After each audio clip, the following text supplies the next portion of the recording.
Your Excellency, the President of the Republic of Kenya, Honorable William Ruto, Your Excellency, the Deputy President, Rigathi Gachagua, the CS Interior, the PS Interior, senior government officials and the heads of the police, prison and the National Youth Service present here. Ladies and gentlemen, good afternoon. On the 21st of December 2022, Your Excellency bestowed upon us the responsibility to look into the terms of service of the National Police Service, the Kenya Prison Service, and subsequently, the mandate of the task force was extended to cover the National Youth Service. 11 months later, I can report, Your Excellency, that the team that you tasked with this noble responsibility has delivered. On behalf of this team, I want to thank Your Excellency for the honor and the privilege that you gave us to take up this task. Personally, Your Excellency, I thank you for the singular honor that you gave me to lead this task force. The task force was set up to identify the legal, policy, administrative, institutional, and operational constraints on the effective service delivery by the National Police Service, the Kenya Prison Service, and the National Youth Service, and to review the welfare and the terms and conditions of service of the members of the three services. In a nutshell, Your Excellency, the task force was asked to examine and review the various aspects that touch on the welfare, terms and conditions of service, capabilities, and service delivery, and to additionally identify the key levers for comprehensive change in the services.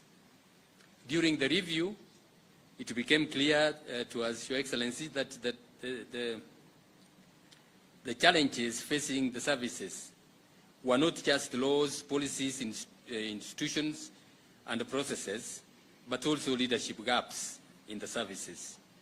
It also became clear that the reform recommendations stand little chance of being implemented if the leadership issues are not addressed.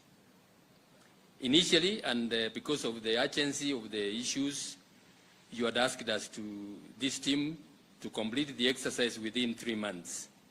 However, because of the depth and the complexity of the issues that emerged from the three services and the other requirements, such as public participation, consultations, there was a bit of delay, and we want to thank Your Excellency for extending the term to complete this. Your Excellency, to enable it to deliver on its mandate, the team carried out one of the most extensive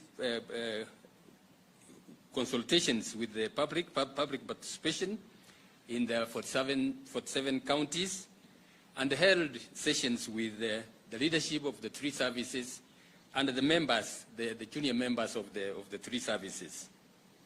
One of the remarkable observations that came from both of the field and the members of the three services is that this time round, the recommendations of the task force will be implemented. There have been similar issues have come up in the previous task forces, and they have not been recommended, but they trust that this time round, Your Excellency, with the commitment that you have given yourself, they don't have any doubt whatsoever that the recommendations will be implemented. With that, Your Excellency, we have made quite a number of recommendations which are in the report. I don't want to go into them, and we have already provided the recommendations, and it is with that I want to stop there and hand over the report that Your Excellency will then look at the implementation. In the report, you had asked us to come up with a recommendation, an implementation matrix. That's part of the report, and the recommendation is that you give it to a responsible person to deal with that and to head that and bring together all the services under the ministry so that it is implemented.